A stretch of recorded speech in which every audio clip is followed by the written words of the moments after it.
Episode 5 of Undiscovered Gems. This is a series where I talk about albums that have gone overlooked over time, maybe just not gotten the attention that they deserve. And this is the first time I'm talking about an album in this series where it's not from this decade. It is an album from 1983 by Ben Watt named North Marine Drive. This album, like some of the others that I've talked about, once again ticks those boxes for a lot of music lovers, so I definitely think this has got quite the appeal. It's acoustic, it's folky, it's quite sad and emotional at points, kind of birthed from your Nick Drake type stuff. There's a Bob Dylan cover on here too, so you're getting that very contemporary folk sound that is very lovely. Pretty much every track on here is very soft, fragile. The acoustic plucking of the guitar is very, very prominent, and it has like an autumn feel to it. Ben's voice at points can be quite shy, quite vulnerable sounding, but it really does just add to the overall feel of the album. It's a very soft listen, and it's just so nice on the ears. It's quite breezy at points, but when you hone in on the lyrics, you definitely find quite a lot to be said, and quite a lot to grasp onto with how Ben describes things. He's very poetic at points, like on the first track. He's just describing everything around him. It's a very simple setting, but he just makes everything way more detailed than it probably is, but it's because of his sharp eye and the way he looks at things. On the track, Some Things Don't Matter, he's talking about how he's in desperate need for love, and everlasting love he calls it, and how he was a fool for not pursuing the girl because he really should have when he had the chance. It's never a good thing. I do like at points as well how like the things he's talking about are very simple. They're quite relatable for the general person who will listen, but he does it in a way that just gives it this nice feel to it. Like, yeah, sure, it can be sad at points, but it's not the type of sad music that instantly makes you feel like you're down in the worst mood. I think it's how he presents a lot of these songs. Like, it's very casual, very conversational. It's like you're just listening to a friend talk about their day or talk about a few of their problems, and it's not consuming you, it's not taking over in this like deep dark sadness or anything.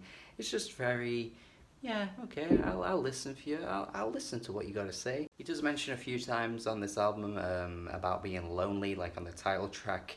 You know, he describes the cliff as desolate, which is quite morbid to say out loud. But I think it's his way of words and the way the tracks kind of have this positive energy to them that doesn't make it feel like it's completely depressing, you know? And while a lot of acoustic ballads like this can just be very dreary and monotonous, I think Ben brings out a nice side of this that can make the guitar riff sound quite playful and quite quirky at points. It just has quite an upbeat feel considering that it is just a guitar throughout the entire song. And most of this album too, like there is quite a few different ways that he manages to incorporate this one instrument into making it sound a lot better than it generally would in a lot of these acoustic ballad type songs, I think. Which is why for me he stands kind of above a lot of singer-songwriters who just don't have that knack for melody that I feel like Ben does on this album. Thirst for Knowledge is the best example of that on the album, where the friggin' guitar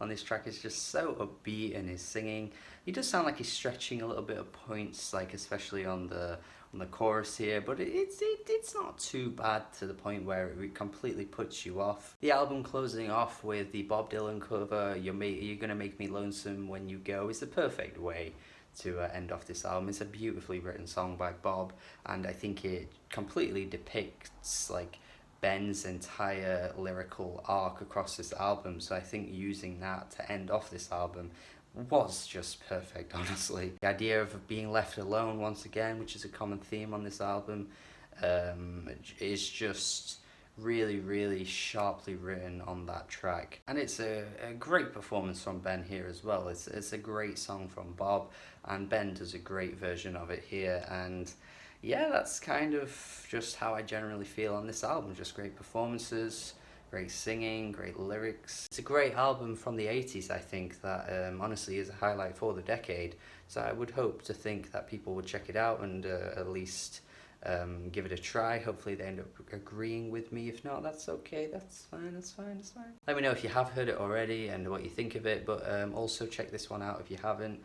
And yeah, it's great doing the series, honestly, putting people onto music. People always commenting on the videos saying how like they've never heard of this album and now they're listening to it and are loving it. So I'm glad I do this. It's probably my favourite series to do, and it's just a win-win, putting people onto music, you know, talking about music I like. It's great, it's good. Thank you for watching my video. Have a good day. Goodbye. Yeah.